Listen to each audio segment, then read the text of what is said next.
Hello दोस्तों, तो कैसे हैं आप सब। तो दोस्तों यहाँ पर हम आ चुके हैं हमारे जो अलजेब्रा का जो क्लास 10 का है ना, वो उसका हम सेकेंड चैप्टर लेकर आ चुके हैं जिसका नाम है क्वाड्रेटिक इक्वेशन। हमने पहले चैप्टर में कवर किया था कि linear equation in two variable क्या होता है, ठीक है।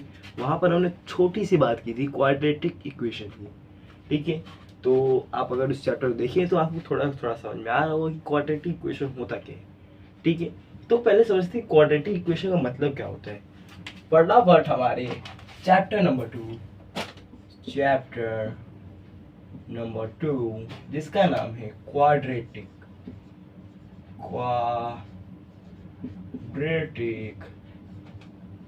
इक्वेशन, ठीक है। चैप्टर के नाम को समझते हैं, ठीक है। आपको पूरा चैप्टर आसानी से समझ में आने वाला है। अब ये क्वाड्रेटिक का मतलब क्या होता है, ठीक है। ये जो क्वाड्रेटिक है ना, उससे बस आप क्वाड्रा उठाओ। ये जो आपको दिख रहा है ना, ये क्वाड्रा, इसका मतलब क्या होता है भैया, टू होते हैं। अब आप ऐसे कैसे बोल दिए कि ये क्वाड्रा का मतलब टू होता है। क्लियर कर रहा हूँ, ठीक है। आपने पॉलिनोमियल्स पढ़ा होगा क्या, पॉलिनोमियल्स, ये देखो आपने पॉलिनोमियल्स पढ़ा होगा, ठीक है। पॉलिनोमियल से भैया मेनली तीन टाइम होते थे, ठीक है, ठीक है। और सब कौन से पॉलिनोमियल, लीनियर और क्वाड्रेटिक और क्यूबिक, ठीक है। लीनियर पॉलिनोमियल होते थे, क्वाड्रेटिक पॉलिनोमियल होते थे और क्यूबिक पॉलिनोमियल होते थे। अब लीनियर पॉलिनोमियल में क्या होता था, इसमें ना जो डिग्री होती थी वन होती थी। इसमें क्या होती थी, जो डिग्री होती थी ना, वो क्या होती थी, टू होती थी। और इसमें क्या होती थी, जो डिग्री होती है ना, वो बस थ्री हो जाती है। इतना याद रखो, ठीक है। लीनियर मतलब डिग्री वन, क्वाड्रेटिक मतलब डिग्री टू और क्यूबिक मतलब डिग्री थ्री। अब इधर आगे क्वाड्रेटिक, ठीक है। क्वाड्रा का मतलब भी टू ही होता है। और जो ये जो क्वाड्रेटिक पूरा वर्ड है ना, ये पूरा ही, चलो पूरा ही उठा लो आप, ऐसा मतलब, ठीक है। नहीं तो बोलोगे कि बोलते बस क्वाड्रा उठाने को, ठीक है। ये पूरे का मतलब क्या होता है, टू होता है, ठीक है। अब इक्वेशन भैया क्लियर किया था, हाँ इक्वेशन क्लियर किया था। इक्वेशन क्या होता है, थोड़ा सा याद दिला तो, एल्जेब्रिक एक्सप्रेशन में, एल्जेब्रिक एक्सप्रेशन में अगर आपको इक्वल टू का साइन दिखे, क्या है, इक्वेशन, ठीक है। भैया समझा कि क्वाड्रेटिक मतलब क्या होता है और इक्वेशन मतलब भी क्या होता है। क्लियर है यहाँ तक, ठीक है। तो देखो यहाँ पे देखो, जो क्वाड्रेटिक है ना मतलब टू, और इक्वेशन मतलब क्या, इक्वल टू का साइन, किसी भी एल्जेब्रिक एक्सप्रेशन में। अब कुछ इसके एग्जांपल समझते हैं, ठीक है। अब जरा मेरे को आप बताओ कि जो जो मैं एग्जांपल लिखूंगा वो क्वाड्रेटिक इक्वेशन है कि नहीं, ठीक है। फटाफट पहले लिखते हैं, पहले फटाफट कुछ लिख लेते हैं। X square plus 5x plus 3 is equal to 0। दूसरा लिखते हैं x plus 1 x plus 2 is equal to the 0। और फिर नहीं, इसको वैसे इधर लिखते हैं, ठीक है। और थर्ड लिखते हैं कुछ 5x square plus 2x plus 3। अब जरा ये सब पूरा एनालाइज करते हैं कि ये क्वाड्रेटिक इक्वेशन है कि नहीं, ठीक है। सो पहले देखो, पहला वाला देखो, डिग्री वाले, डिग्री क्या है, नहीं सॉरी, डिग्री क्या है, टू, ठीक है। डिग्री क्या है, टू है। और यहाँ पर इक्वल टू का साइन दिख रहा है, बोल दो भैया यस इट इज एन, नहीं it is an quadratic equation, ठीक है। अब जरा इसको देखो, इसको भैया सॉल्व करेंगे तो क्या आएगा, x square plus 2x plus x और फिर प्लस 2, ठीक है। क्लियर है, हाँ जी भैया। तो अब इसको सॉल्व करने पे क्या आ जाएगा, x square plus 3x plus 2, ठीक है। टू को हम दूसरी साइड भेजेंगे तो वो -2 में चल जाएगा और बीच में इक्वल टू का साइन आ सकता है ऐसे, ठीक है। तो यहाँ पर तब क्या हो जाएगा कि भैया ये भी क्वाड्रेटिक इक्वेशन है। अगर आपको ऐसा मिलता है ना, थोड़ा सा मेहनत कर लो, थोड़ा सॉल्व कर लो, आपको पता चल जाएगा कि ये क्वाड्रेटिक इक्वेशन है कि नहीं। तो ये है क्या है, क्वाड्रेटिक इक्वेशन है, ठीक है। अब यहाँ पर जरा देखो, फिर डिग्री 2 है, इक्वल टू का साइन नहीं दिख रहा है, ये इक्वल टू का साइन नहीं दिखेगा तो इसको क्वाड्रेटिक कैसे मानेंगे। अब मेरे को बताओ, अब ये इक्वल टू 0 डाल सकते हो, डाल सकते हो कि नहीं, क्योंकि अगर आप 3 को आप उधर बैठोगे तो क्या हो जाएगा, -3 हो जाएगा, ठीक है। तो मतलब आप किसी भी नंबर की शिफ्टिंग तो कर सकते हो ना, तो उसमें आप इक्वल टू मान सकते हैं, ठीक है। मतलब क्या, ये भी एक क्वाड्रेटिक इक्वेशन है। तो यहाँ पर जो क्वाड्रेटिक इक्वेशन का जो कॉन्सेप्ट है क्लियर हो गया होगा, ठीक है। अब कुछ इसके जो स्टैंडर्ड फॉर्म होते हैं, जरा उसकी कुछ बात कर लेते हैं। स्टैंडर्ड फॉर्म, अब बोलो भैया स्टैंडर्ड फॉर्म क्या होता है। लीनियर इक्वेशन में लीनियर इक्वेशन का स्टैंडर्ड फॉर्म पढ़ा था, लीनियर इक्वेशन का स्टैंडर्ड फॉर्म पढ़ा था, ठीक है। तो जो क्वाड्रेटिक इक्वेशन होता है ना, जो क्वाड्रेटिक इक्वेशन होता है ना, उसका भी एक स्टैंडर्ड फॉर्म होता है। अब भैया स्टैंडर्ड फॉर्म क्या डिनोट करते हैं, स्टैंडर्ड फॉर्म उस जो इक्वेशन है ना उसका एक पैटर्न बताते हैं कि ये ऐसा दिखेगा, ठीक है। अब जो क्वाड्रेटिक इक्वेशन का जो स्टैंडर्ड फॉर्म होता है वो देख लो क्या होता है, ax² plus bx plus c equals to 0, बस इतना ही है स्टैंडर्ड फॉर्म क्वाड्रेटिक इक्वेशन। क्या, ax² plus bx plus c is equal to 0, मतलब क्या, इसमें मेनली इसको ये दिखाना है कि जो डिग्री है ना वो कितनी 2 है, ठीक है, और इसमें इक्वल टू को साइन आ, बस बोल दो भाई क्वाड्रेटिक इक्वेशन है, ठीक है। तो अब जैसे आपने लीनियर इक्वेशन देखा था ना, ax plus by plus c is equal to 0, नहीं ax plus by is equal to c, ठीक है।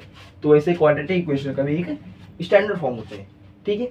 अब इसमें कुछ ना मेथड्स होते हैं, फटाफट उसको डिस्कस करते हैं अपन फटाक से।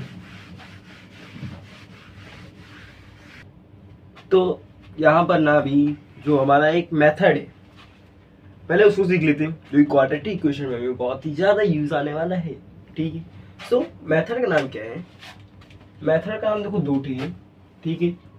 तो जो कि ये पहला वो क्या है कि substituting the middle term, substituting the middle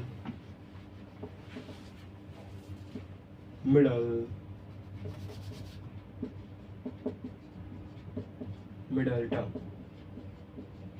middle मतलब बीच वाला, ठीक है, बीच वाला टर्म। अब इसका मतलब क्या होता है, ठीक है। अब इससे कुछ समझ में नहीं आ रहा भैया क्या बोल दिया आपने, सब्स्टिट्यूटिंग द मिडल टर्म, ये तो आज तक हमने मेथड पढ़ा ही नहीं है, लेकिन आप पढ़े हो यार, मेरे को जहाँ तक पता है आप पढ़े हो, ठीक है। मैं आपको बताता हूँ कि सब्स्टिट्यूटिंग द मिडल टर्म होता है क्या है। इसका जो दूसरा नाम होता है ना वो क्या होता है, फैक्टराइजेशन, ठीक है। क्या होते हैं, फैक्टराइजेशन। अब बोलो भैया याद आ गया कि सब्स्टिट्यूटिंग द मिडल टर्म क्या होता है और फैक्टराइजेशन क्या होता है, ठीक है। अब कुछ इसमें ध्यान दो कि इसमें हम करेंगे क्या, ठीक है। अगर क्वेश्चन उठाए कि अगर एक एग्जांपल है, चलो m² माइनस 14m प्लस कितना है 13 प्लस 13 इज इक्वल टू 0। अब इसमें हम क्या करने वाले हैं, इसका जो कोएफिशिएंट है, कोएफिशिएंट मतलब जो इससे नंबर जुड़ा हुआ है, मतलब क्या दिख नहीं रहे तो क्या होगा 1 ही होगा, हाँ। तो हम साइड में क्या करते थे, ध्यान दो, हम साइड में क्या करते थे 1 into 13 करते थे भैया, इसको और इसको मल्टीप्लाई करते थे इसी कोएफिशिएंट से, फिर जो आता था 13, ठीक है। उसको ऐसे नंबर से हम करते थे, ऐसे ऐसे नंबर से हम करते थे कि जो बीच वाला टर्म है ना वो आ जाए। अब बताओ आप 13 को क्या लिख सकते हो? 13 में 13 अंजी भैया बिल्कुल लिख सकते हैं, ठीक है। तो 30 ले लो, 13 1 13, ठीक है। अब देखो जो यहाँ पर होना चाहिए ना कि जो ये देखो यहाँ पर जो माइनस है ना वो सिंपली यहाँ पर आ जाएगा, मतलब -13 आ जाएगा। अब यहाँ पर आपको चांस है कि आप साइन को चेंज कर सकते हैं, ठीक है। यहाँ पर ही आपको चांस मिलेगा कि आपको साइन चेंज करना है कि नहीं करना है, ठीक है। तो क्या होगा, अगर हमें 14 लाना है तो हम क्या करेंगे, फटाफट बताओ। या हम करेंगे प्लस करेंगे, तो ये तो प्लस का साइन डालेंगे, नहीं माइनस माइनस क्या होते हैं, प्लस होते हैं। तो -13 फिर -1 कितना हो जाएगा, -14, ठीक है। ये हो जाएगा, मतलब क्या, ये दोनों का जो एडिशन है ना वो किसके आना चाहिए, मिडिल टर्म के भी आने चाहिए। मतलब जो इस चीज का जो एडिशन होने वाला है ना वो आपके मिडिल टर्म के इतना आना चाहिए, ठीक है। और जो इसका मल्टीप्लाई होगा ना आपका जो ये है, जो आपका इसको मल्टीप्लाई करने के बाद आया है उसके बराबर आना चाहिए। मतलब क्या, अगर हम इसको मल्टीप्लाई करें -13 को अगर हम -1 से मल्टीप्लाई कर दे कितना आ जाएगा भैया, 13 आ जाएगा, ठीक है। यहाँ पर आप देख सकते हैं कि जो ये और ये टर्म है वो क्या है, सेम है, ठीक है। मतलब क्या, अब हम इस जो इक्वेशन में जो ये इक्वेशन है हम उस पर क्या लिख सकते हैं कि जो ये इसको और इसको जब मल्टीप्लाई हम किए, जो फर्स्ट टर्म और थर्ड टर्म को जब हमने मल्टीप्लाई किया तो बीच वाला टर्म आया, ठीक है।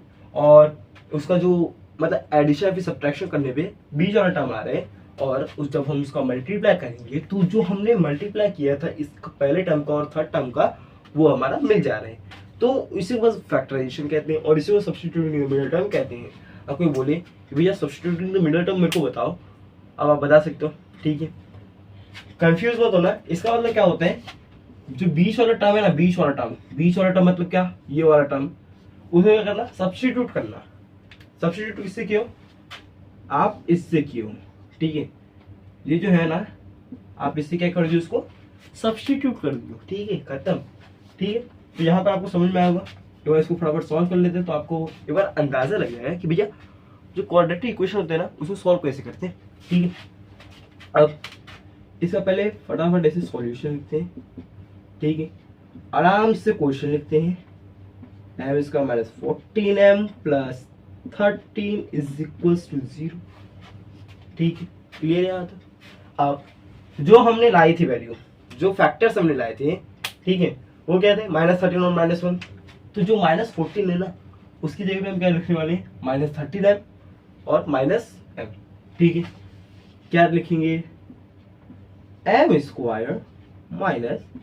13m - m + 13 = 0, ठीक है, क्लियर है। हाँ, अब देखो, अब यहाँ पर हमें कुछ कॉमन लेना होता है। कॉमन कैसे लेंगे भैया, यहाँ पर कुछ पता नहीं चल रहा है। अब बच्चे नहीं लोगों की पहले जो m, मैं बताता हूँ, जो पहले जो m² होगा आप उसको करोगे m × m, फिर आप इसमें से कॉमन उठाओगे कि भैया क्या तो कॉमन है, ऐसा मत करो यार, ठीक है। अपन इधर से डायरेक्ट कॉमन लेंगे, ठीक है। हाँ, क्योंकि हम क्या है, प्रो है, ठीक है। फटाफट देखते हैं, देखो यहाँ पर m² और यहाँ पर m है, मतलब क्या, एक m तो कॉमन आ जाएगा, ठीक है। एक m कॉमन आ गया, दिमाग में सोचो, यहाँ पर क्या बच गया, एक m बच गया, और यहाँ पर तो m हमने इसे कॉमन ले लिया, ठीक है, मतलब क्या बच गया, 13 बच गया। वाह, ठीक है, क्लियर है। हाँ, अब देखो यहाँ पर क्या हो जाएगा, जो माइनस हो जाएगा ना, ठीक है, माइनस को ले लो। अब इधर क्या आ जाएगा, 1 आ जाएगा, ठीक है। यहाँ पर प्लस ले लो, तब जो अंदर वाला टर्म आएगा ना, हाँ देखो इधर प्लस लिया है, ठीक है, मतलब एक काम करो, माइनस ले लो यार, नहीं तो आपको कंफ्यूजन होगा, ठीक है, ठीक है, -1 ले लो। अब देखो जो अंदर वाला टर्म हो जाएगा ना, अगर आप इधर माइनस लियो, मतलब माइनस कॉमन लियो, ठीक है, तो अगर आप इसको m देखो -1 लियो, ठीक है, तो यहाँ पर क्या बचेगा, मतलब 1 को आप कॉमन ले लियो, ठीक है, तो यहाँ पर क्या बचेगा, m - 13। अब बोलो भैया माइनस क्यों लिया आप, ठीक है, माइनस क्यों लिए कि भैया देखो अगर हम इसका सॉल्यूशन करेंगे ना तो क्या आएगा, माइनस साइन आ जाएगा और फिर माइनस माइनस क्या हो जाएगा, प्लस हो जाएगा और फिर आ जाएगा 13। ठीक है, तो कुछ ऐसे दिमाग भी लगते हैं हमारे कि ये दोनों का मल्टीप्लाई करने के बाद ना जो नंबर को हमने ऐसा किया है ना वो नंबर भी आ जाए। ठीक है, तो यहाँ पर आप देख सकते हैं कि हमने ऐसा नंबर ले लिया है कि जिसको हम माइनस करेंगे।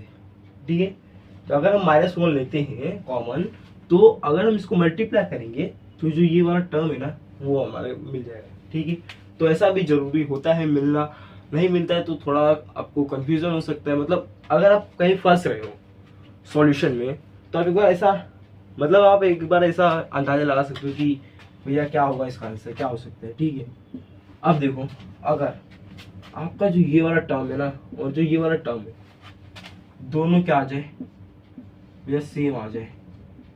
ठीक है, दोनों सेम आ जाए मतलब क्या, सही रास्ते में चल रहे हो, करते रहो ऐसे ही। ठीक है, मतलब कि आपको एक हौसला मिल जाएगा कि हाँ भैया अभी तक तो हमारा सब राइट है। ठीक है, अब क्या करेंगे कि दोनों को कॉमन उठा लो। ठीक है, m-13, अब बचा क्या भैया, दूसरे ब्रैकेट में क्या बचा, m-1, इतने बचे। ठीक है, अब मेरे को बताओ कि अब ये कौन निकल रहा है। ठीक है, इधर इक्वल टू 0 है, बराबर लिख देते।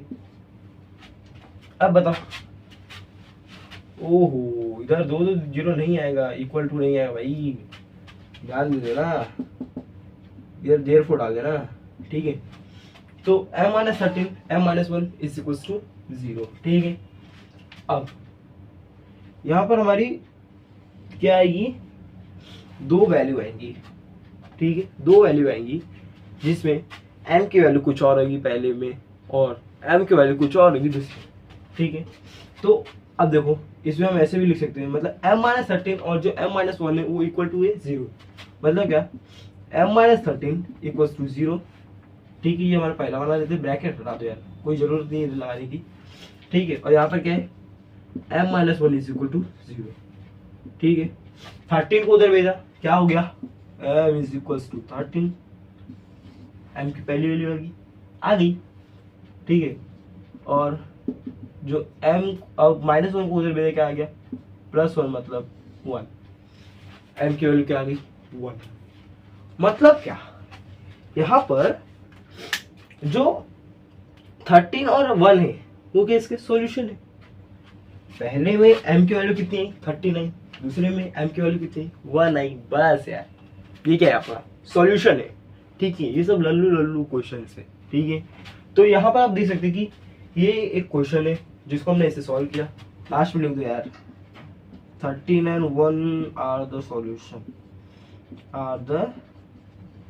solution of the given equation, ऐसे डाल सकते हो आप, of the given equation। ठीक है, इक्वेशन को ऐसा लिख सकते हो। तो आई होप आपको क्लियर होगा कि ये सब्स्टिट्यूटिंग द मिडल टर्म है ना वो क्या है। ठीक है, एक और क्वेश्चन फटाफट बताते हैं पहले।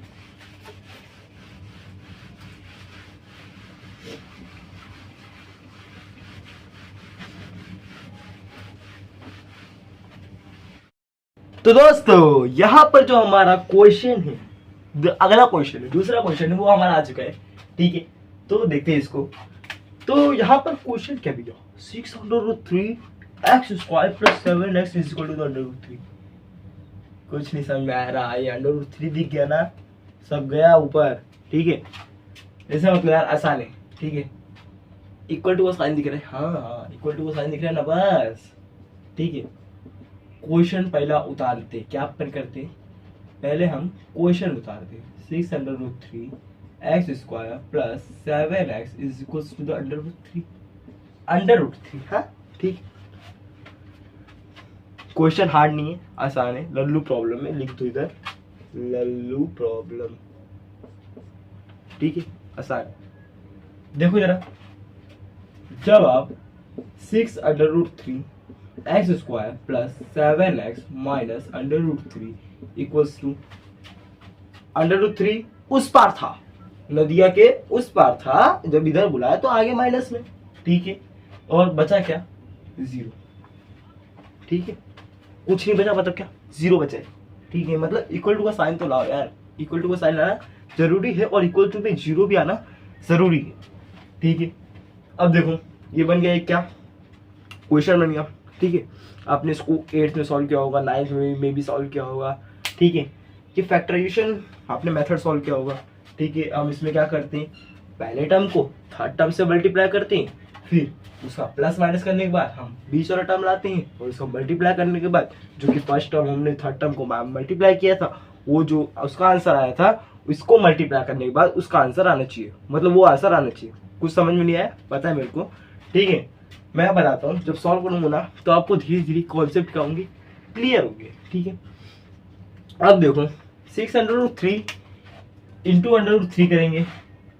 अब कुछ लोग को यही नहीं करने आ रहा होगा भैया 603 इंटू 3 कैसे करते हैं। ठीक है, तो क्या है 603 इंटू √3 करना है। ठीक है, ये जो करने ही नहीं आता है, थोड़ा सा यहाँ पर साइड में देखते हैं क्या कि 603 इंटू √3 को कैसे करेंगे। यहाँ का जो कोएफिशिएंट है मतलब क्या 6, यहाँ का जो पहला मतलब इसके जो पहले नंबर है वो क्या है 1 है। पहले ये दोनों का मल्टीप्लाई कर दो, सिंपल। अब ना √3 इंटू 3 मतलब यहाँ का जो नंबर है और यहाँ का जो नंबर है उसको क्या है रूट में।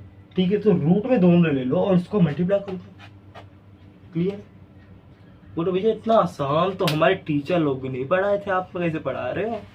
मैंने बोला था मेरे से पढ़ोगे आसान लगेगा। ठीक है, आप मतलब किसी से पढ़ते हैं वो आसानी पढ़ाते हैं, मतलब आपको सोच ऐसी होती है कि बहुत हार्ड ही है ऐसे। ठीक है, समझोगे क्वेश्चन आसान है तो आपको पूरा स्टेप आसान लगने वाला है। ठीक है, कैसे आपको सॉल्व करना है वो भी आपको आसान लगेगा। ठीक है, तो यहाँ पर आप देखो, तो यहाँ पर हम 6 इंटू 1 जब करेंगे तो कितना आ जाएगा 6, और यहाँ पर जब 3 इंटू 3 करेंगे तो क्या आ जाएगा √9 आ जाएगा। अब देखो जो 3 का जो स्क्वायर होता है, 3 का स्क्वायर बोले तो 9 भैया। हाँ, स्क्वायर को अगर उधर भेजो तो क्या बन जाएगा रूट। बोलना क्या चाहते हो, मतलब जो √9 है उसको हम 3 लिख सकते हैं और रूट में 9 तो क्या आ जाएगा 3 आ जाएगा। समझिए भैया, बिल्कुल ठीक है। पता है अभी भी कुछ याद नहीं आ रहा है, थोड़ा सा क्वेश्चन सॉल्व करोगे ना 5-6, सिर्फ 5-6 पूरा समझ आने लगेगा। कुछ इंटेलिजेंट वाले लोग होंगे उनको तो पहले थोड़ा समझ आ जाएगा। ठीक है, तो 6 इंटू 3 आ जाएगा, कितना आ जाएगा 18। ठीक है, यहाँ पर माइनस था, भूल गए देखो इधर भूलना नहीं है, इधर पे माइनस था तो सॉल्व करते समय माइनस को भूल जाओ, फिर जो लास्ट में ना तो क्या कर दो माइनस को ला दो, जरा माइनस को ला दो। ठीक है, क्या हो जाएगा -18 हो जाएगा। ठीक है, मतलब जब हमने इसको सॉल्व किया भैया कितना है -18। ठीक है, हाँ जी -18 आया। अब हमें इसको ऐसे स्प्लिट करना है ना कि प्लस माइनस करने के बाद तो 20 वाला टर्म आ जाए, प्लस माइनस करने के बाद 20 वाला टर्म आ जाए और इसको मल्टीप्लाई करने के बाद जो हमने पहले टर्म जो तीसरे टर्म को जो मल्टीप्लाई किया है उसके बराबर आ जाए। ठीक है, अब ढूंढो जरा कि ऐसा कौन सा टर्म है जो कि मल्टीप्लाई करने के बाद -18 आए और प्लस माइनस करने के बाद 7x आ जाए। सोचो अरे आसान है यार, 9 2 क्या होता है 18 होता है। ठीक है, यहाँ की जो साइन रहेगी ना, यहाँ की जो साइन रहेगी डिट्टो कॉपी कर दो, कॉपी इधर कर सकते हैं। ठीक है, कॉपी कर दो। अब देखो आपको थोड़ा अपने दिमाग पे प्रेशर डालना है, प्रेशर कि प्लस करूं कि माइनस करूं, बस इतना ही डालना है। ठीक है, प्लस करूं कि माइनस करूं जो 20 वाला टर्म आ जाए। अब मेरे को बताओ +2 करो कितना आ जाएगा 11 आ जाएगा, -2 करो कितना आ जाएगा 7x आ जाएगा यार, बस। तो 9 - 2 कितना आ जाएगा 7x आ जाएगा। ठीक है, अब देखो जो हम इसका क्या कर रहे हैं मल्टीप्लाई कर रहे हैं। ठीक है, जिसका मल्टीप्लाई कर रहे हैं वो किसके इक्वल आ रहा है, इसको इक्वल आ रहा है। 9 इंटू -2 करोगे कितना आएगा -18 आ जाएगा। ठीक है, और जब इसका एडिशन कर रहे हैं ना, जो हम इसका एडिशन कर रहे हैं वो कितना आ जा रहा है 7x। क्लियर, समझिए भैया, क्लियर है। ठीक है, अब देखो यहाँ पर जो हमारा जो दो फैक्टर्स है ना वो तो हमारे इधर आ गए, ठीक है, +9 और -2। क्लियर है? हाँ। अब देखो यहाँ पर 6√3x²।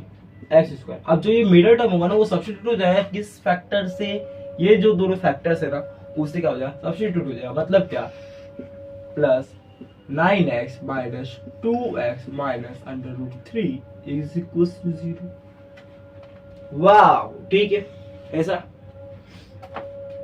अब आपको इधर कंफ्यूजन होता होगा कि भैया कौन कौन से दो टर्म है जिसको हम मतलब वो ले सकते हैं, सेम ले सकते हैं, कॉमन ले सकते हैं, ठीक है। देखो यहाँ पर अच्छे से देखो कि ऐसे कौन से टर्म है दो कि हम ले सकते हैं। 6√3 को 6 मतलब 6 को क्या लिख सकते हो, 2 × 3, ठीक है, ये अपने दिमाग सोचना है, ठीक है। तो 6 को आप लिख सकते हो 2 × 3 और 9 को आप क्या लिख सकते हो, 9 को जरा सोच डालो कि 3√3 × √3 लिख सकते, ठीक है, लिख सकते क्या। एक बार देखो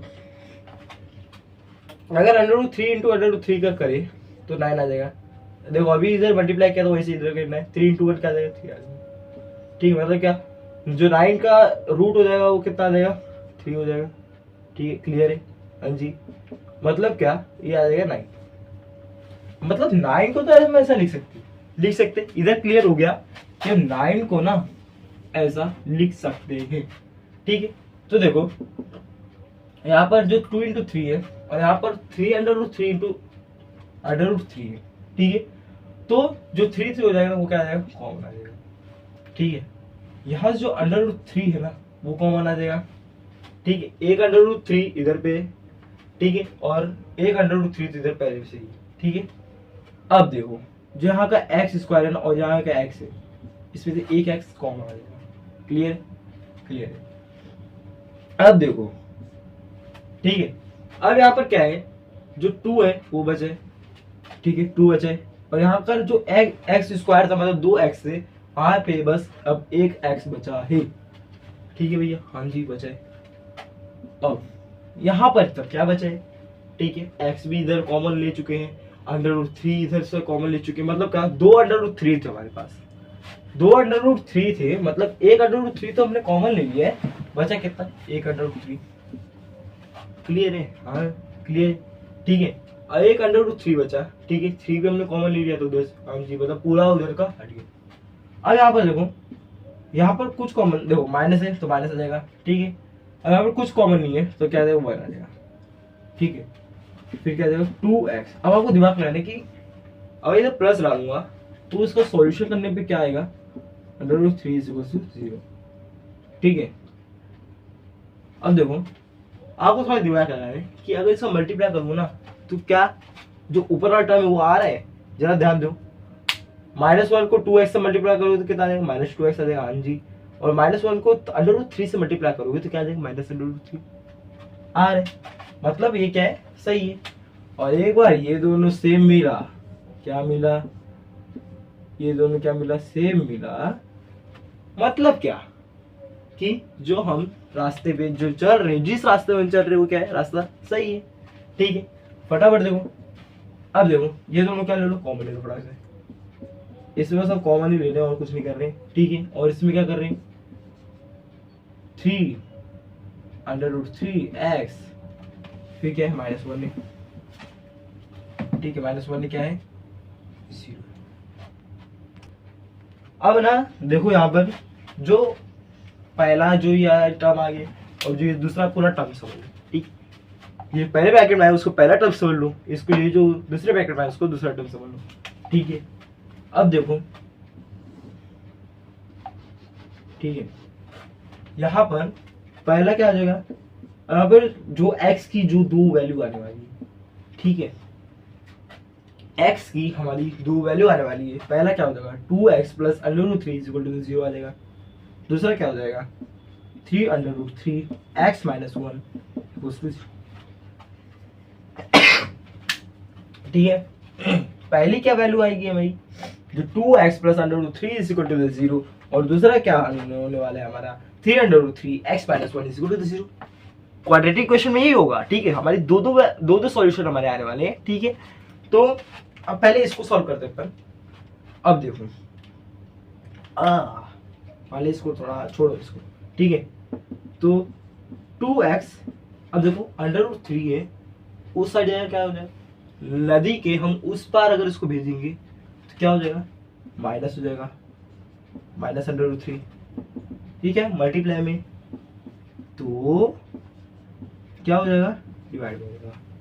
तो x is equal to the -√3/2, इसका क्या हो सकता है, पहला सॉल्यूशन हो सकता है, ठीक है, पहला सॉल्यूशन हो सकता है, ठीक है। अब यहाँ पर देखो जो 3√3 है, x से -1 इधर है, उस साइड में क्या हो जाएगा, 1 हो जाएगा, ठीक है। तो 3, अब देखो जो 3√3 है ना, सारे को नीचे ले लो, x इज इक्वल टू 1/3√3, ठीक है। आंसर क्या आ गया, x इज इक्वल टू 1/3√3। अब ना जैसे हम लीनियर इक्वेशन में चेक कर देते कि जो वैल्यू हमारी आई है उसको पुट कर देते थे, तो वो जो दूसरी साइड की जो टर्म थी उससे इक्वल आती थी, तो हम समझ जाते थे कि हमारा जो हमने सॉल्यूशन किया वो राइट आई है। लेकिन अभी भी आपको ना डाउट है कि भैया ये राइट है कि नहीं, आपको ये डाउट है, ठीक है। तो देखो इसमें से जो भी आपको वैल्यू पसंद है, जो भी वैल्यू पसंद है उसको बस किसी में पुट कर दो, किसी में भी पुट करो, आपका आंसर आ जाएगा, ठीक है। अगर वो उसकी जो वैल्यू है वो पूरी 0 आ जाती है तो आपको जो आंसर है वो राइट आ जाएगा, ठीक है। जैसे समझ हम इसी को पुट करते हैं, ठीक है। x इज इक्वल टू -√3/2 को हम पुट करते हैं, इधर ही फटाफट पुट कर लेते हैं, ध्यान दो इधर हम पुट कर रहे हैं, तो क्या आ जाएगा, 6√3 x² + 7x - √3 = 0। यहाँ पर हम x की वैल्यू क्या पुट कर रहे हैं, 3, x की वैल्यू क्या पुट कर रहे हैं, -√3/2 का होल स्क्वायर प्लस 7 -√3/2, थोड़ा यहाँ पर स्पेस की प्रॉब्लम है, -√3 = 0, ठीक है। यहाँ पर आप देख सकते हैं कि हमने ये पुट कर दिया है। अब देखो इसको सॉल्यूशन कैसे होने वाले हैं, बड़ा मस्त होने वाला है, बराबर। देखो 6√3, और देखो जो रूट और स्क्वायर का है ना वो क्या 36 का आंकड़ा है, मतलब जहां ये लोग 7 दिख जाए मारो कट। मतलब क्या, जो रूट और ये स्क्वायर है वो क्या हो जाएगा, कैंसिल हो जाएगा, मतलब क्या, और देखो -√3 × √3 माइनस, ठीक है, क्या हो जाएगा, प्लस हो जाएगा, और क्या आ जाएगा, √9, मतलब क्या आ जाएगा, 3 आ जाएगा, ठीक है। मतलब क्या आ जाएगा, 3 आ जाएगा, तो यहाँ पर क्या आ जाएगा, 3 आ जाएगा, ठीक है। और यहाँ पर क्या आ जाएगा, 2 2 4, 2 का भी तो स्क्वायर लेना है, ठीक है। यहाँ पर देखो, यहाँ पर क्या आएगा भैया, ठीक है। अगर इसको मल्टीप्लाई कर देंगे, ठीक है, तो यहाँ पर जो इसका माइनस है ना इससे मल्टीप्लाई होगा, तो क्या आ जाएगा, प्लस माइनस माइनस, तो 7√3/2, ठीक है। ऊपर वाले टर्म को मल्टीप्लाई कर दो। अब बचा क्या इधर, -√3 = 0, -√3 = 0, समझ में आ रहा है, ठीक है। अब जरा देखो, जब हमने 6√3 को 3 से मल्टीप्लाई किया कितना आ गया, 18√3/4 -7√3/2 -√3 = 0, ठीक है। यहां पर जो हमारा ये आ रहा है, ठीक है। अब जरा देखो कि जो ये वाला जो टर्म है उसको हम 4 बना सकते हैं क्या, 4 बना सकते हैं, हाँ जी बिल्कुल बना सकते हैं। तो फटाफट बना दो उसको, 4 पहले बना दो, फिर देखते हैं आगे का, ठीक है। देखो अगर हम 2 से मल्टीप्लाई करें, क्या करें, 2 से मल्टीप्लाई तो कितना आ जाएगा, 14√3/4 -√3 = 0, ठीक है। 4 बन गया, मतलब क्या, 18√3 - 14√3/4, इसको थोड़ा अलग रखो, 0, ठीक है। अब देखो जो यहाँ पर 18 - 14 कितना, 18 - 14 कितना, 18 और 14 कितना, जब 18 में से 14 गया कितना बचा है यार, 4 बचा है। देखो 4√3 upon 4 minus under root 3 is equal to 0।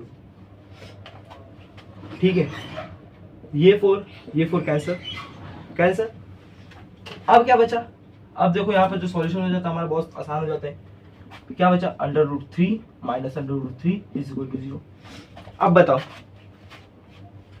जो लेफ्ट हैंड साइड की वैल्यू वो 0 आई कि नहीं, इसको कैंसिल करो, इसको कैंसिल करो, प्लस माइनस इसका भी 36 का आंकड़ा है। ठीक है, क्या करो, कैंसिल कर दो, मतलब क्या, इधर का आ जाएगा 0 आ जाएगा, ये आ जाएगा 0, मतलब क्या, जो हमारा सॉल्यूशन है ना पूरा राइट है।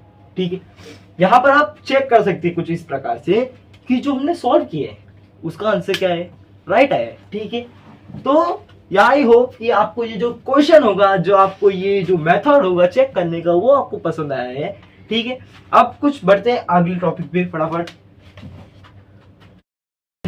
तो अब हम आ चुके हैं हमारे अगले टॉपिक पे जिसका नाम है कंप्लीटिंग द स्क्वायर। तो दोस्तों अभी तक हमने जो फैक्टराइजेशन का जो मेथड है ना बहुत ही क्लियरली हमने उसको समझा, उससे जो भी हमने बहुत सारे क्वेश्चंस किए, मेनली हमें 2 क्वेश्चन किए, लेकिन आपको उस क्वेश्चन से ना आइडिया तो लग गया होगा कि इसको सॉल्व कैसे करेंगे। ठीक है, अब जो फैक्टराइजेशन मतलब जो फैक्टराइजेशन मेथड था आपको समझ में आया, एकदम अच्छे से समझ में आया, लेकिन वहां पर ना क्या था, हमने फैक्टर निकाल रहे थे। हम लोग क्या करते हैं, फैक्टर निकाल रहे थे। लेकिन अगर आपको कुछ ऐसा नंबर दे दिया जाए जो कि बोला गया है कि भैया इसको कंप्लीटिंग द स्क्वायर मेथड से सॉल्व करो, तब आप क्या करोगे। अब आपको जब कंप्लीटिंग द स्क्वायर आता नहीं है, आप जब एक मेथड लेकर आप रहो कि भैया बस हमने फैक्टराइजेशन सिखाया, फैक्टराइजेशन से हमें जो भी मिलेगा हम सॉल्व कर डालेंगे, नहीं ना, जो हमारा बोर्ड में जो क्वेश्चन आने वाले ना वो इससे बहुत सारे मेथड्स, जो क्वाड्रेटिक इक्वेशन है उसको लीनियर इक्वेशन की तरह क्यों नहीं बनाया गया, क्योंकि इसमें बहुत सारे मेथड्स है। ठीक है, जो कि हमें हेल्प करेंगे इसको सॉल्व करने में। ठीक है, तो ये कंप्लीटिंग द स्क्वायर होता क्या है, इसका क्या क्या यूज है, ठीक है, कैसे कैसे करेंगे तो हम सीखते हैं। ठीक है, इसके बाद हम सीखेंगे डिस्क्रिमिनेंट मेथड, वो एक बहुत ही मस्त मेथड है। ठीक है, तो देखो यहाँ पर बहुत सारे मेथड्स है, बहुत सारे टाइप्स ऑफ क्वेश्चन है, तो बहुत ही मजा आने वाला है यार। ठीक है, और आपको कुछ ऐसा करना है ना कि जो आप बोर्ड का जो क्वेश्चन है ना वो आप आराम से सॉल्व कर पाओ। ठीक है, तो फटाफट बढ़ते हैं हमारे जो अगला टॉपिक है जिसका नाम है कंप्लीटिंग द स्क्वायर। ठीक है, कंप्लीटिंग द स्क्वायर। अब ये मेथड कहता क्या है, कंप्लीटिंग द स्क्वायर मतलब आपको क्या समझ में क्या है कि जो स्क्वायर है उसको कंप्लीट करना। ठीक है, ये समझ आ रहा है। ठीक है, इसको हम पहले एक एग्जांपल के थ्रू समझते हैं। ठीक है, एग्जांपल समझो आप, एक एग्जांपल है यहाँ पर कि x square plus 8x minus 48 क्या है, ये आपको दिख रहे हैं, हाँ जी भैया दिख रहे हैं। अब देखो आप इसे बोलते हो कि पहली टर्म ये है, दूसरी टर्म ये है, तीसरी टर्म ये है। ठीक है, ऐसा बोलते हो, ये क्या है, T1 है, T2 है, T3, मतलब first term, second term, third term. ठीक है, अब देखो जो हमारी फर्स्ट टर्म है ना, जो फर्स्ट टर्म है, फर्स्ट टर्म का जो कोफिशिएंट होना चाहिए ना, जो कोएफिशिएंट होना चाहिए, क्या होना चाहिए, 1 होना चाहिए। ये नेसेसरी है, क्या है, नेसेसरी भैया। 1 नहीं हुआ, ठीक है, 1 नहीं हुआ तो उसको 1 बनाएंगे। ओके, तो दोस्तों थोड़ा सा हमारा मार्कर गिर गया था तो उसी को गया था उठाने। ठीक है, तो अब देखो जो मैंने कहा कि जो फर्स्ट वाली टर्म है ना वो 1 होनी चाहिए, 1 नहीं है तो 1 कैसे बनाए इसको। ठीक है, अगर 1 नहीं है, अगर इसका कोएफिशिएंट आपको 2 मिलता है, 3 मिलता है, 4 मिलता है, 5 मिलता है, जितना भी नंबर मिलता है, ठीक है, जो भी नंबर आपको मिल रहे हैं, ठीक है, तो आपको उसी से उसको डिवाइड कर देना है और उसको आपको 1 बनाना है। ठीक है, जैसे अगर इधर क्या होता 2x square plus 8x minus 48 होता, तब यहाँ पर तो जो कोएफिशिएंट है वो 2 है। ठीक है, आपको इसको क्या बनाना है, 1 बनाना है, तो आप इसको क्या करोगे, डिवाइड करोगे, 2 से डिवाइड करोगे, तब क्या ये बन जाएगा, बनेगा कि नहीं, हाँ जी भैया बिल्कुल बनेगा। ठीक है, तो अब देखो जो यहाँ पर हमने क्वेश्चन लिया था उसमें से पहले जो पहली टर्म है उसका जो कोएफिशिएंट वो ऑलरेडी क्या है, 1। ठीक है, आप समझ गए कि यहाँ पर 1 होना जरूरी है। ठीक है, तो ये कंप्लीटिंग स्क्वायर का जो पहला स्टेप हमारे क्या होता है कि हमें आइडेंटिफाई करना है कि जो पहला जो टर्म है उसका कोएफिशिएंट क्या है। ठीक है, कोएफिशिएंट आप एक बार जान गए। ठीक है, अब देखो, अब आपको देखना है कि जो सेकेंड टर्म है, वो 1/2 से मल्टीप्लाई करने पे से मल्टीप्लाई करने पे क्या आता है, ठीक है, क्या आता है, जो सेकंड टर्म है उसको क्या करना है, 1/2 से मल्टीप्लाई करना है। मतलब क्या, जो उसका कोएफिशिएंट है, मतलब क्या, जो उसका कोएफिशिएंट उसको मल्टीप्लाई करना है। 8 × 1/2 कर दो, कितना आएगा, 4 आएगा, ठीक है। अब आप 4 देखें, अब जो हमारा थर्ड स्टेप है ना, अब हम क्या करेंगे इससे, ठीक है, जो थर्ड स्टेप है उसमें हम क्या करेंगे कि ये 4 का है ना, हम क्या करेंगे, 4 का स्क्वायर करेंगे, ठीक है, 4 का फिर स्क्वायर करेंगे। अब ना जो 4 का हम स्क्वायर लिए ना, उसमें क्या करेंगे, जो 4 का स्क्वायर है उसको प्लस भी करेंगे, माइनस भी, ठीक है। अब ऐसा कैसा, जब इसको आगे हम सॉल्व करेंगे तो हमें पता चलेगा कि ऐसे हम क्यों कर रहे हैं, ठीक है। तो यहाँ पर आप देखो कि अब जो हमारे अगला स्टेप हो जाएगा वो क्या हो जाएगा, x² तो x² रहेगा, ठीक है, 8x रहेगा, 8x को कुछ नहीं करना आपको। अब हमें क्या था कि यहाँ पर हमें 4 का स्क्वायर लेना है, ठीक है, तो प्लस 4 का स्क्वायर, फिर माइनस भी करेंगे, एक बार प्लस के फिर दोबारा क्या करेंगे, माइनस करेंगे, फिर यहाँ पर 48 कर लेंगे, फिर आगे कुछ, ठीक है। कंप्लीटिंग द स्क्वायर ना भैया, जो फैक्टराइजेशन है उससे भी आसान है। आपको एक तरफ बोलेगा कि भैया इसको फैक्टराइजेशन मेथड्स करो, एक तरफ बोलेगा कि भैया कंप्लीट द स्क्वायर मेथड्स करो। आपको दोनों ही मेथड से करना है, दोनों ही मेथड से आंसर जोड़ने वाले ना सही आएंगे, ठीक है। तो अब देखो, अब जरा थोड़ा यहाँ पर जा दो, ये आपको क्या इसका कुछ लग रहा है कि ये किसी का होल स्क्वायर हो सकता है क्या? हाँ, जरा देखो, यहाँ पर x है, यहाँ पर 4, ठीक है। अगर अब x + 4 का होल स्क्वायर तो क्या आ जाएगा, a² + 2ab + 2ab + b², ठीक है, क्या हो जाएगा, प्लस b का स्क्वायर, ठीक है। तो क्या हो जाएगा, x² + 8x + 16, ठीक है। अगर हम यहाँ पर 4 का स्क्वायर भी निकाल लेते हैं तो क्या आ जाएगा, 16 आ जाएगा, और यहाँ पर x² + 8x तो पहले से ही है, ठीक है। मतलब क्या, अगर हम इसका जो सॉल्व करेंगे तब ये आएगा, तो हम इसको कुछ ऐसा लिख सकते हैं क्या, बिल्कुल लिख सकते, क्यों नहीं लिख सकते। तो क्या करो, जो ये है ना x² + 8x + 4x है, 4 स्क्वायर है, उसे आप क्या लिख सकते हो, x + 4 स्क्वायर, ठीक है। यहाँ पर ध्यान दो, 4 का स्क्वायर बोले तो 16 और -48 तो ऐसे ही रहने वाला है, ठीक है। अब जरा x + 4 का स्क्वायर है, कुछ मत करो, उसको छुओ तक मत, ठीक है, उसको वैसे रखो, छापो। यहाँ पर एक ऐसी चीज है कि आप छाप सकते हो, ठीक है। और फिर देखो, माइनस माइनस प्लस होता है, 8 6 14 क्या आ जाएगा, 4 1 कैरी 4 1 5 6 क्या आ जाएगा। अब जरा ध्यान दो, यहाँ पर ये स्क्वायर है, फिर देखो x + 4 का स्क्वायर। अब देखो यहाँ पर क्या है, 64 माइनस में, वहाँ जाएगा क्या हो जाएगा, प्लस में, प्लस 64। अब देखो, जब स्क्वायर इस साइड है, लेफ्ट हैंड साइड है, अगर वो राइट हैंड साइड में आएगा तो क्या हो जाएगा, रूट में आ जाएगा। तो x + 4 रूट में 64, ठीक है, क्या हो जाएगा, x + 4 = 8 × 64, ठीक है, 8 × 64 हो जाएगा। अब यहाँ पर देखो, जो आपको x के दो वैल्यू मिलेगा, ठीक है, या फिर वो क्या हो जाएगा, x = 8 - 4 कितना, x = 2 हो सकता है भैया, ठीक है, हो सकता है।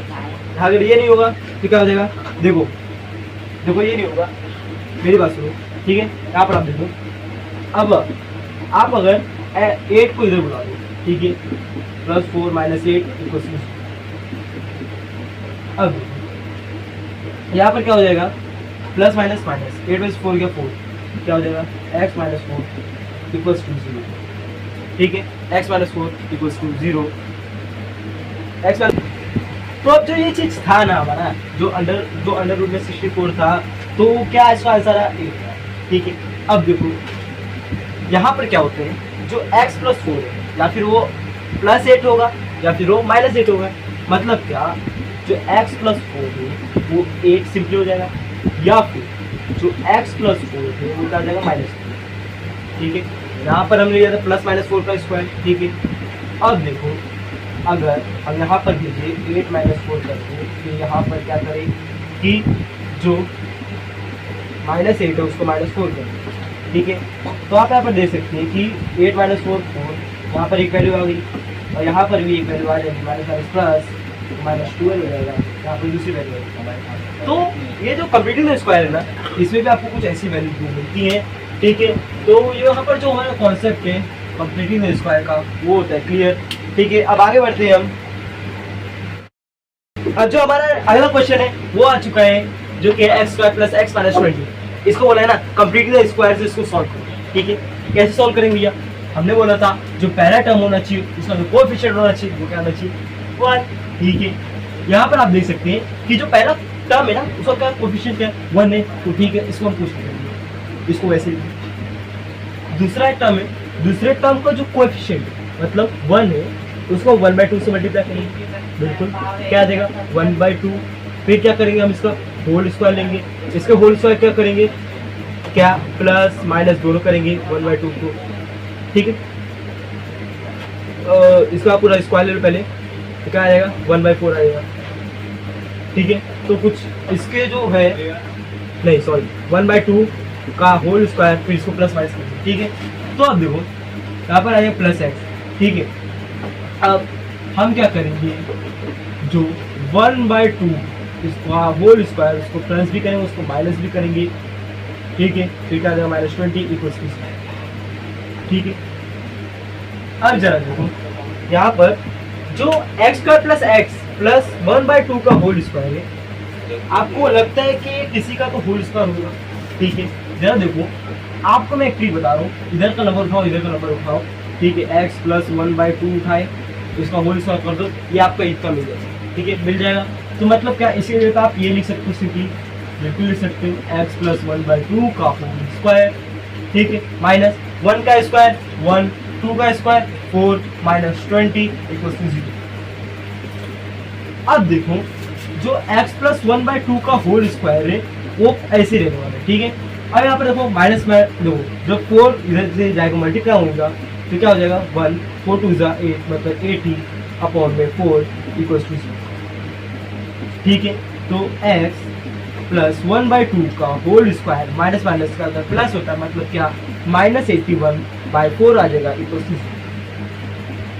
अब यहाँ पर आप देखो कि यहाँ पर x + 1/2 का होल स्क्वायर है, ये जो 81/4 है वो इधर पे क्या है माइनस, उधर पे जाएगा क्या होगा प्लस में हो जाएगा, मतलब क्या 81। क्लियर है, क्लियर है भैया। अब देखो जो यहाँ पर x + 1/2 जो है इसका जब हम स्क्वायर हटाएंगे इधर से, तो इधर का जो भी टर्म होगा वो क्या आ जाएगा रूट में आ जाएगा, मतलब क्या 81/4, ठीक है। अब यहाँ पर देखो जो x + 1/2 वो क्या हो जाएगा 81 किसका स्क्वायर भैया 9 का स्क्वायर है, जी बिल्कुल, और 4 किसका है 2 का है, तो 9/2 आ जाएगा।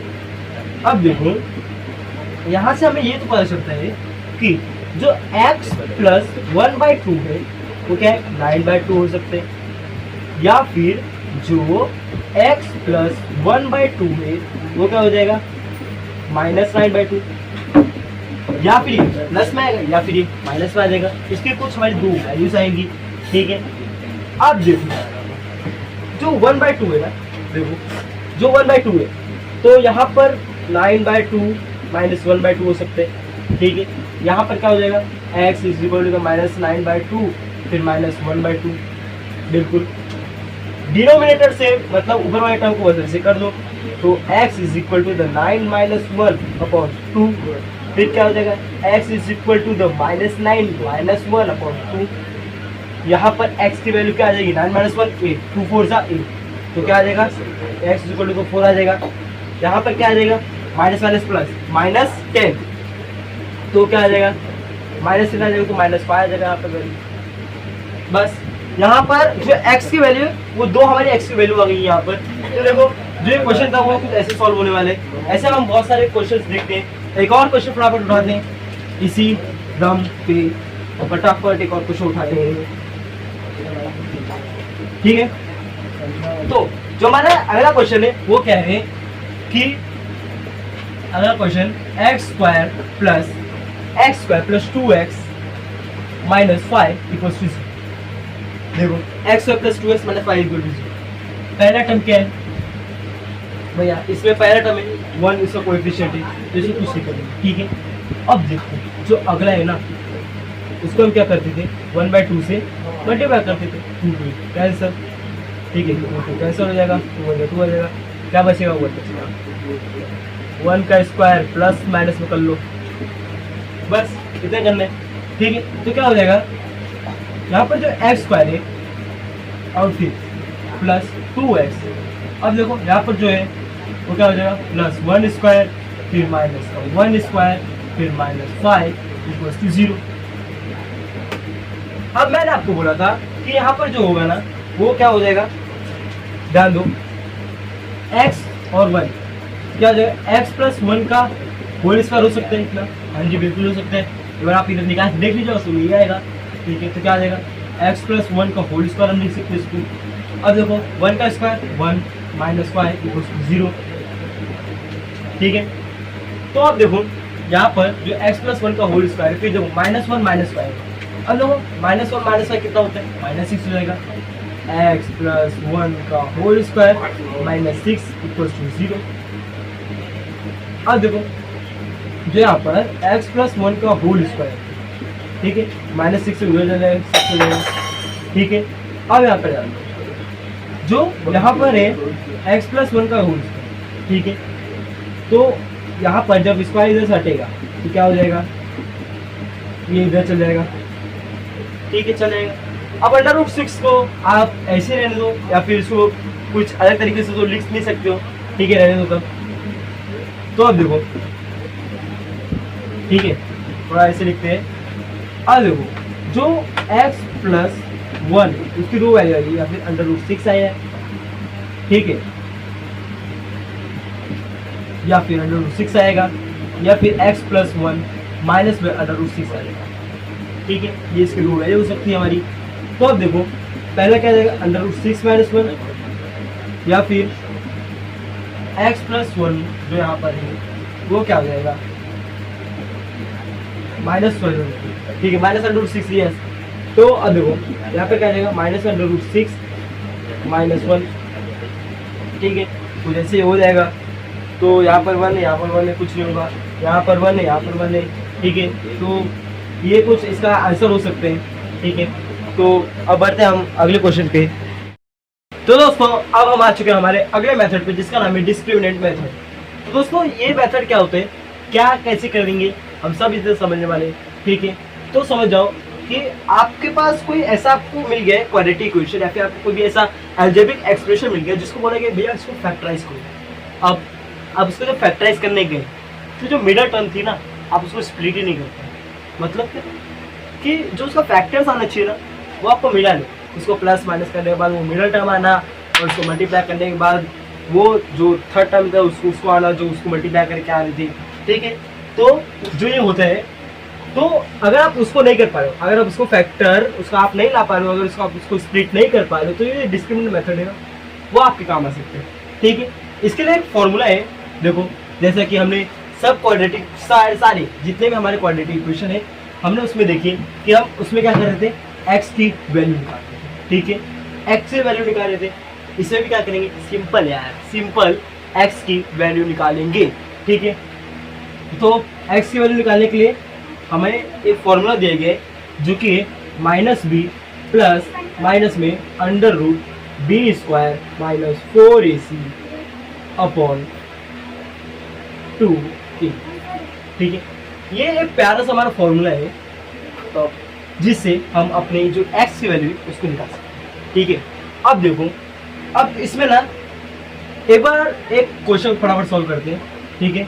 जैसा समझो x² प्लस 5x माइनस 6, ठीक है, ये एक हमारा क्वेश्चन है, ठीक है, और हम इसको इससे सॉल्व करते हैं, ठीक है। तो क्या करेंगे, समझो x इक्वल टू 0, ठीक है। अब इसको हम सॉल्व करना है तो क्या हो जाएगा, x equals to -b plus minus में √b² माइनस 4ac अपॉन 2। हमें जो कोएफिशिएंट है हमें उसको सिर्फ उठाने, ठीक है। तो क्या, अब देखो बी मतलब ये जो सेकेंड टर्म का है, जो कोएफिशिएंट हमें उसको उठाने, मतलब क्या है -5 है, ठीक है, प्लस माइनस में अंडर रूट में देखो क्या हो जाएगा, बी का स्क्वायर मतलब 5 का स्क्वायर, ठीक है भैया, 5 का स्क्वायर -4। अब ए मतलब क्या, जो फर्स्ट टर्म है उसका कोएफिशिएंट मतलब 1, फिर क्या हो जाएगा, ठीक है, 4 इंटू 1, यहाँ पर देखो 4 इंटू 1 इंटू जो सी है, सी मतलब हमारा जो लास्ट है वो आ जाएगा हमारा, तो क्या है -6 वो आ जाएगा, ठीक है, अपॉन में क्या आ जाएगा भैया 2a, ए बोले तो 1, ठीक है, सिंपल इतना। अब देखो -5 आ जाएगा प्लस माइनस अंडर रूट में, अब देखो 5 का स्क्वायर बोले तो 25 माइनस 4 6 जा 24, ये क्या हो जाएगा प्लस में हो जाएगा, ठीक है, 4 इंटू 1 -6, 4 6 जा 24, तो प्लस हो जाएगा, नहीं गाइस ये प्लस में नहीं होगा, सॉरी ये इधर माइनस हो जाएगा, वही सोचूं कि 1 आना चाहिए, ठीक है, तो देखो यहाँ पर क्या आ जाएगा 6 आ जाएगा, ठीक है, 4 इंटू 1 इंटू 6, मतलब बस हम कोएफिशिएंट लेंगे, उसकी साइन नहीं देखेंगे, ठीक है, तो क्या आ जाएगा 4 6 जा 24 आ जाएगा, 24 अपॉन में 2, ठीक है। अब देखो -5 प्लस माइनस में, अब 25 माइनस 24 कितना हो जाएगा 1 हो जाएगा, अपॉन में क्या आ जाएगा 2 आ जाएगा, ठीक है, ठीक है, क्लियर है, हाँ जी भैया। अब देखो जो -5 है पहले तो आ जाएगा +1 अपॉन में 2, और जो -5 है वो आ जाएगा -1 अपॉन में 2, ठीक है, -5 + 1 कितना हो जाएगा -4 अपॉन 2, और -5 -1 कितना हो जाएगा -6 अपॉन 2, ठीक है। अब 2 2 जा 4, यहाँ पर क्या आ जाएगा -2 आ जाएगा, यहाँ पर क्या आ जाएगा -3, ठीक है, यहाँ पर जो ये आंसर हो जाएगा आपका, ठीक है, तो ऐसे हमें जो सॉल्व होता है, ठीक है। अब ना जो डिस्क्रिमिनेंट मेथड में जो ये होता है क्या होता है, जो ये b² - 4ac होता है, क्या जो ये b² - 4ac होता है ना, ये एक मैजिक की तरह काम करता है, कैसा, इसको हम डिनोट करते हैं कैपिटल डी से, कभी भी हम इसको डिनोट करेंगे क्या, कैपिटल डी से इसको डिनोट करेंगे, ठीक है।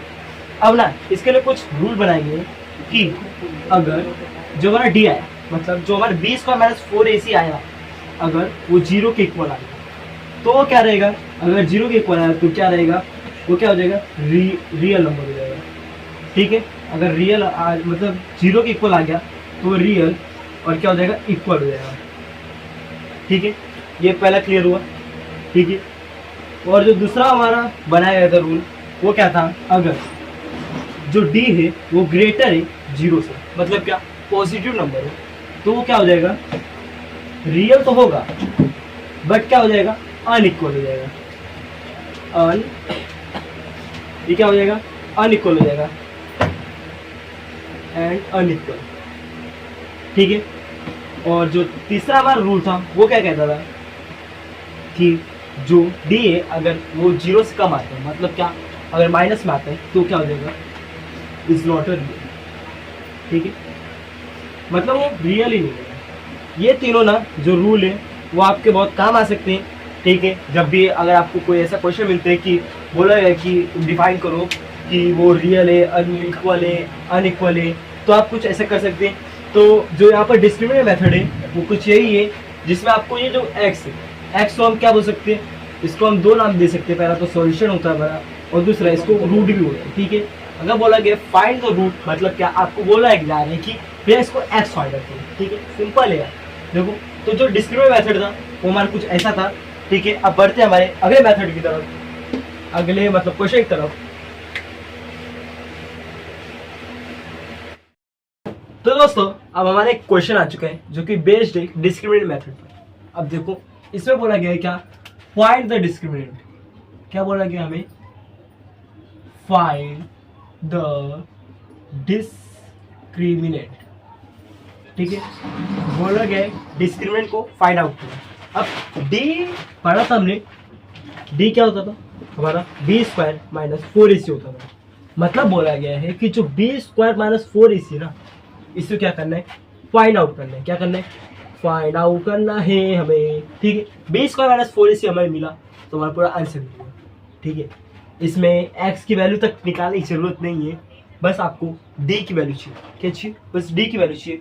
ठीक है, तो फटाफट देखते हैं, फटाफट।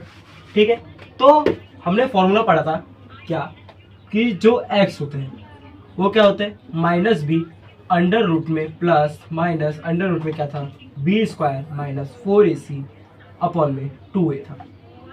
ठीक, फॉर्मूला ना ज़्यादा हार्ड नहीं है, बस आपको जिसका इसका बोला गया कोएफिशिएंट ना उसको आपको निकालना है। समझ जाओ, ये आपका a है, ये आपका b है और ये आपका c है। ठीक है, ये -1 आपका क्या है, c। ठीक है, तो बस आपको वैसे वैसे पुट कर दिया है। देखो माइनस भी बोला है, मतलब क्या, -7 की बात हो रही है। ठीक है भैया, और यहाँ पर प्लस माइनस अंडर रूट में बी स्क्वायर बोले तो 7 का स्क्वायर, 7 का स्क्वायर। ठीक है, अब -4ac मतलब 4 × 1 और फिर ac मतलब -1। ठीक है, फिर इंटू -1, फिर क्या आ जाएगा, 2a हो जाएगा, मतलब क्या, 2 × 1। ठीक है, आराम से सॉल्व करो, देखो प्लस माइनस। ठीक है, अब देखो यहाँ पर क्या है, 7 का स्क्वायर मतलब 49, फिर 4 × 4। ठीक है, तो +1 आएगा, प्लस माइनस माइनस प्लस हो जाएगा। ठीक है, अपॉन 2। ठीक है, तो -7 प्लस माइनस क्या आ जाएगा, 53, 49 + 4 53, और यहाँ पर 2 आ गया। ही इधर जो ये 53 है ना, वो क्या थी, बी स्क्वायर माइनस 4ac की वैल्यू थी, जो कि अपना क्या है, आंसर है। ठीक है, मतलब क्या, आप इधर आगे इसको फर्दर सॉल्व कर सकते हो। ठीक है, जिससे आपको x की वैल्यू मिल जाएगी। ठीक है, तो यहाँ पर आप बोल सकते हो कि जो अपना आंसर है, मतलब जो d है वो क्या है, 53। ठीक है, ये आपका क्या हो जाएगा, आपका आंसर हो जाएगा। ठीक है, तो ऐसे ही बढ़ते हैं हमारे अगले क्वेश्चन की तरफ। फटाफट अगले क्वेश्चन की तरफ बढ़ते हैं। अब देखो यहाँ पर हमारा दूसरा क्वेश्चन आ चुका है। अब देखो इसमें क्या है ना, रूट है, इसमें रूट में दिया गया नंबर। देखो रूट में हो ना हो कोई टेंशन नहीं है, जैसे आप नंबर को सॉल्व कर रहे हो तो वैसे आपको इसको भी सॉल्व करना है। फटाफट देखते हैं इसको कैसे सॉल्व करेंगे। ठीक है, तो यहाँ पर जो x हो जाएगा हमारे क्या होता है, -b प्लस माइनस में under root b square minus 4ac upon में 2a। क्या बोला गया था, हमें क्या बोला गया कि डिस्क्रिमिनेंट को फाइंड आउट करना है, मतलब d = B square minus 4ac को हमें फाइंड आउट करना है। ठीक है, इसको हमें फाइंड आउट करना है। तो देखो अब जो जो आपको दिख रहा है ना, उसको फटाफट पुट ऑफ करो आप। देखो ये b की, ये क्या है आपका a है, ये आपका क्या है b है, ये आपका क्या है c। ठीक है, मतलब b माइनस b बोला है, मतलब क्या, -4 फिर प्लस माइनस। अब देखो बी स्क्वायर बोला गया, मतलब क्या, 4 का स्क्वायर माइनस 4ac मतलब क्या, √2। अब c बोला गया, मतलब क्या, 2√2 इंटू 2√2। ठीक है, अपॉन में क्या बोला गया है, 2a मतलब क्या, 2 × √2। ठीक है, सिंपल है। -4 प्लस माइनस √2 देखो, तो 4 तो क्या आ जाएगा, 16 आ जाएगा, माइनस 4 2 = 8, 4 2 = 8, और क्या आ जाएगा, √2 × 2। ठीक है, 4 2 = 8, फिर √2 × 2, फिर इधर पे क्या आ जाएगा, 2√2। ठीक है, तो क्या आ जाएगा, -4 प्लस माइनस √16 माइनस 8, क्या आ जाएगा, √4 आ जाएगा। अगर 4 आया मतलब क्या, इसको क्या लिख सकते हम, 2 लिख सकते, मतलब क्या, 2 आ गया, फिर क्या आ गया, 2√2 आ गया। ठीक है, फिर क्या आ जाएगा, -4 प्लस माइनस, अब देखो 16, 8 2 = 16, क्या आ जाएगा, 0। ठीक है, इधर क्या आ जाएगा, 2√2। ठीक है, तो क्या आ जाएगा इधर लास्टली, -4 प्लस माइनस √0, फिर क्या आ जाएगा, 2√2। जो अंदर आया वही आपको बस रखना है। तो यहाँ पर जो आंसर हो जाएगा वो क्या हो जाएगा, जो डी क्या आ जाएगा हमारा, 0 आ जाएगा। ठीक है, आंसर हमारा क्या हो जाएगा, d = 0, मतलब जो डिस्क्रिमिनेंट की जो वैल्यू है वो क्या है, 0। ठीक है, आपको कुछ ऐसे सॉल्व करना है। आगे बढ़ते हैं अब देखो यहाँ पर हमारा अगला क्वेश्चन, जरा देखो इसको, इसमें क्या बोल रहे हैं कि हमें इसका नेचर बताना है कि किस नेचर का है। मतलब बोला गया है कि भैया इसका नेचर बताओ, मतलब डिटरमाइन द नेचर। ठीक है, अब देखो नेचर से हमें क्या समझ में आता है, जो हमारा d equal to b square minus 4ac है वो किस नेचर का है। अगर d इक्वल टू हुआ 0 के तो वो क्या होगा, रियल होगा और इक्वल होगा, ठीक है। और अगर d ग्रेटर रहा 0 के तो वो क्या होगा, रियल और अनइक्वल हो जाएगा। और अगर d लेस रहा 0 के तो वो क्या हो जाएगा, not a real number, not real, ठीक है। अगर d 0 के इक्वल रहा तो वो रियल और इक्वल होगा। अगर d 0 से ज़्यादा रहा मतलब ग्रेटर रहा मतलब पॉजिटिव नंबर में रहा तो वो रियल और अनइक्वल होगा। और अगर d नेगेटिव में आया तो वो रियल ही नहीं होगा, ठीक है। तो फटाफट ये सबको सॉल्व करते हैं और पता करते हैं कि वो रियल और इक्वल है या फिर रियल और अनइक्वल है या फिर वो रियल ही नहीं है, ठीक है। तो इसके लिए पूरा वो सॉल्व करने की जरूरत नहीं है, आपको पूरा फॉर्मूला लगाने की जरूरत नहीं, सिर्फ आप डी का ये फॉर्मूला लगाओ बस आपका आंसर आ जाएगा, ठीक है। तो पहले वो देखते हैं, ठीक है। यहाँ पर जो डी है क्या है, b square minus 4ac। B square मतलब -4 का स्क्वायर माइनस 4a1 c4, ठीक है। 4 4 जा 16, माइनस माइनस प्लस हो जाएगा, ठीक है। फिर 4 4 जा 16, 16 माइनस 16 0 आ गया बेटा। मतलब यहाँ पर जो डी है वो क्या आ गया, 0 आ गया। 0 आया तो क्या रहेगा, रियल और इक्वल रहेगा। मतलब क्या, इसका जो नेचर है लिख दो इधर, the nature will be real and equal, ठीक है। क्लियर है, ये ऐसा कुछ सॉल्व होने वाला है। अब फटाफट डिस्कशन में देखो आप, इसमें भी क्या करोगे, d is equal to b square minus 4ac लगा लो, ठीक है। बी स्क्वायर मतलब -7 का स्क्वायर और माइनस 4, ए मतलब 2, सी मतलब 2, ये क्या हो जाएगा 49 हो जाएगा, माइनस माइनस प्लस हो जाएगा, 4 2 जा 8, 8 2 जा 16, 9 माइनस 6 3, 4 में से 1 गया 3। मतलब क्या है, डी की वैल्यू क्या आ गई 33 आ गई। और ये क्या है, पॉजिटिव नंबर, मतलब ये क्या हो जाएगा, नेचर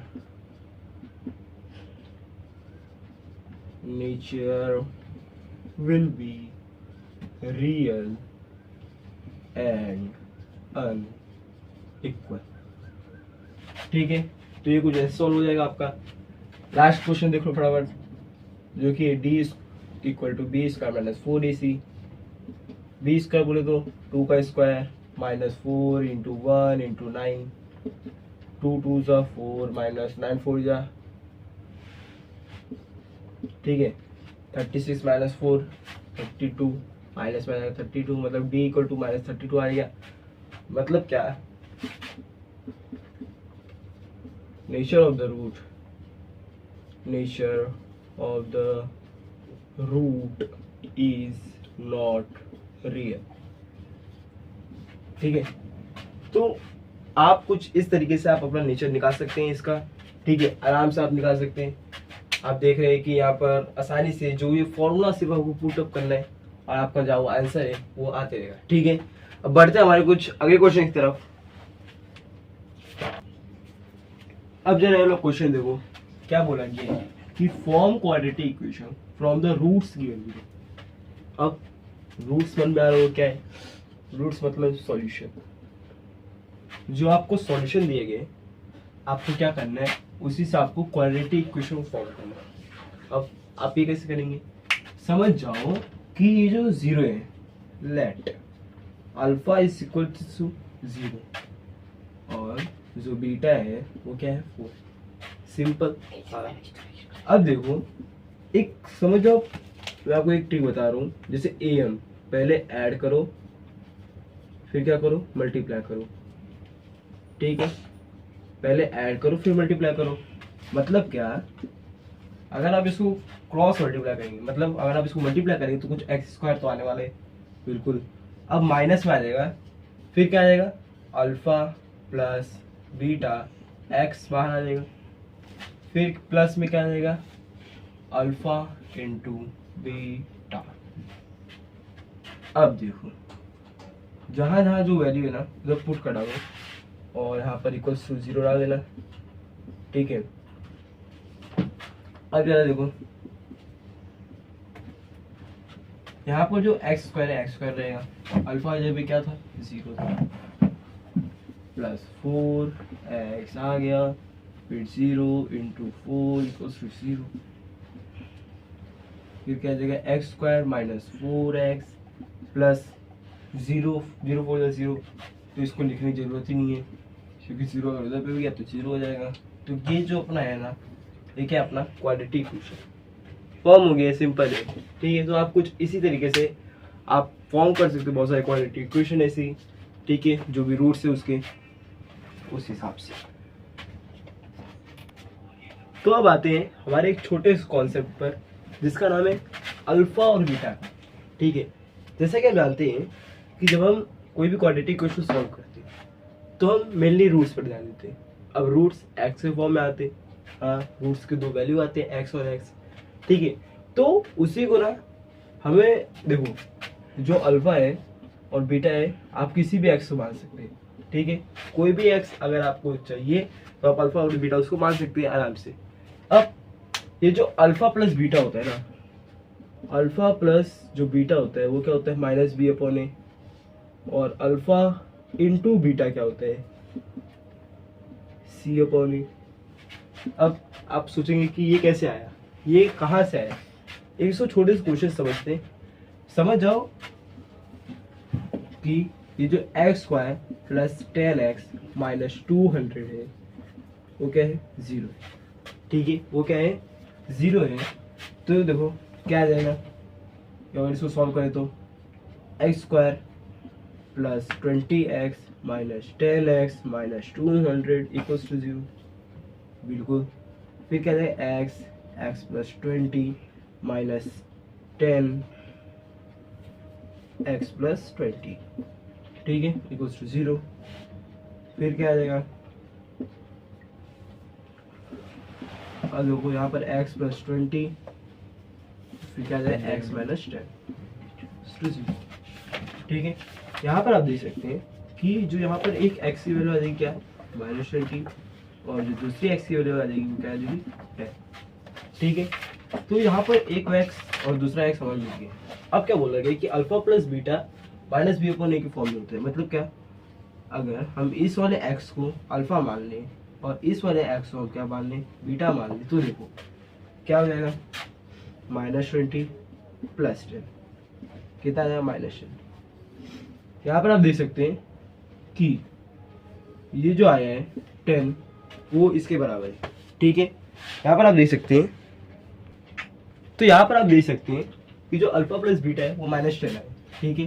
आप यहाँ पर फॉर्मूले में देख सकते हैं क्या है माइनस बी अपॉन ए, एक बार पुट कर लेते हैं तो क्या आ जाएगा माइनस 10 अपॉन 1। अब देख लो इधर भी क्या आ रहा है आंसर माइनस 10 आ रहा है, यहाँ का आंसर और यहाँ का आंसर देखो, ठीक है। तो alpha plus beta minus B upon A के फॉर्म में भी हम लिख सकते हैं, ये क्या बोलते हैं, ऐसा हम कर सकते हैं, ठीक है। अब देखो एक बार अल्फा एंड बीटा देख लो, अल्फा इंटू बीटा,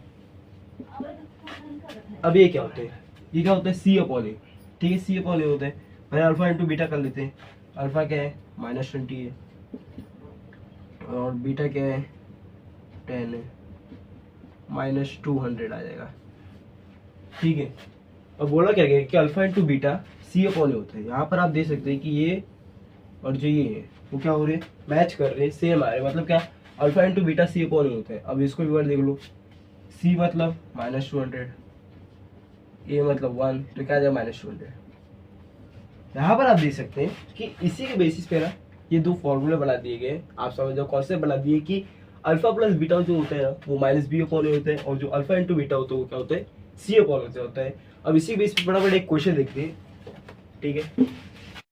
अब फटाफट ये वाला क्वेश्चन देखो क्या बोला गया, जो सम है रूट्स, जो सम है रूट्स का मतलब क्या सॉल्यूशन का एक क्वाड्रेटिक इक्वेशन का वो क्या है डबल है उसके प्रोडक्ट के, ठीक है। मतलब क्या बोला गया है कि जो रूट है मतलब का जो सॉल्यूशन है एक क्वाड्रेटिक इक्वेशन का वो उसके प्रोडक्ट का डबल है। मतलब कैसे, अगर ये है तो find k if equation is x का minus 4 k x plus k equal to plus 3 equal to 0। अब समझ जाओ, let alpha and beta are the roots, are the क्या है, रूट्स है, मतलब क्या है, सॉल्यूशन। ठीक है, सिंपल है। अब देखो, अगर ये सॉल्यूशन है तो क्या बोला गया है, जो अल्फा प्लस बीटा है, जो अल्फा प्लस बीटा है वो क्या है, 2 अल्फा इंटू बीटा। ठीक है, 2 अल्फा इंटू बीटा।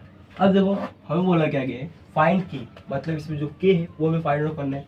क्वेश्चन क्या है, x square minus 4 k x plus के प्लस 3 इक्वल टू 0। ठीक है, और हमने पढ़ा था कि भैया अल्फा प्लस बीटा क्या होता है, माइनस बी अपॉन ए होता है, और अल्फा इंटू बीटा क्या होता है, हमारा सी अपॉन ए होता है। ठीक है, ये हमने क्या किया था, प्रूफ किया था, ये हमने अच्छे से समझा था, जो पीछे वाला कॉन्सेप्ट था।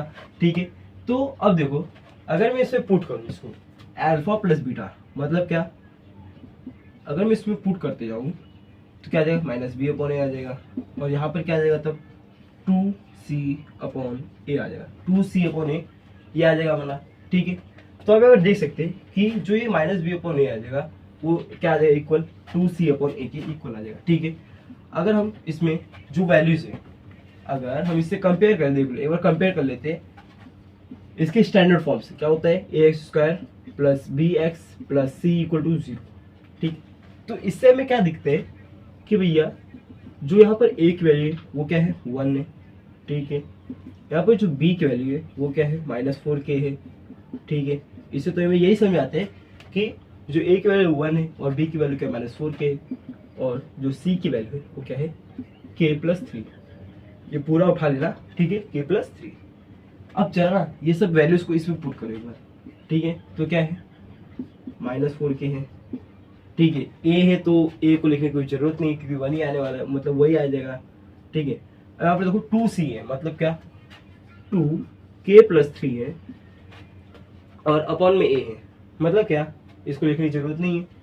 अब जरा देखो यहाँ पर क्या आ जाएगा, 4k, यहाँ पर क्या आ जाएगा, 2k+6। ठीक है, यहाँ पर क्या आ जाएगा, 4k minus 2k equal to 6। फिर यहाँ पर क्या आ जाएगा, 2k इक्वल टू 6। फिर यहाँ पर क्या आ जाएगा, k इक्वल टू 6/2। और यहाँ पर आंसर हमारे क्या आ जाएगा, 2 3 या 6।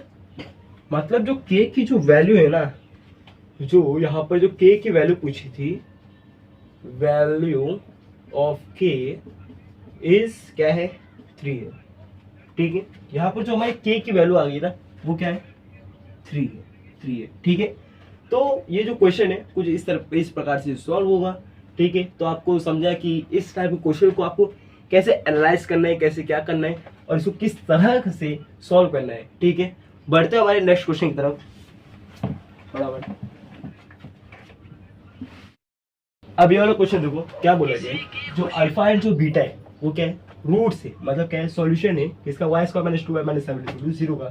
ठीक है, ये क्या है, एक क्वाड्रेटिक क्वेश्चन है, और इसमें बोला गया कि भैया alpha square plus beta square find out करो, और क्या बोला गया, alpha cube plus beta cube find out करो।